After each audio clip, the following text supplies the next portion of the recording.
Dear friends, today I am plucking a banana flower from my home garden.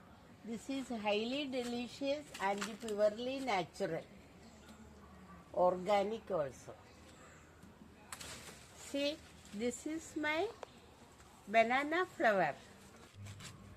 Cutting into small pieces, and this is the traditional way and the natural way. No cutting board, nothing. And this we can make it very small, and we will be making thoran, jeera and the green mirchi, plenty of coconuts along with the dal.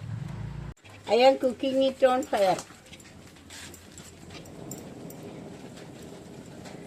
This is the final product. It looks very colorful and it is highly beneficial for diabetes, weight management and healthy body.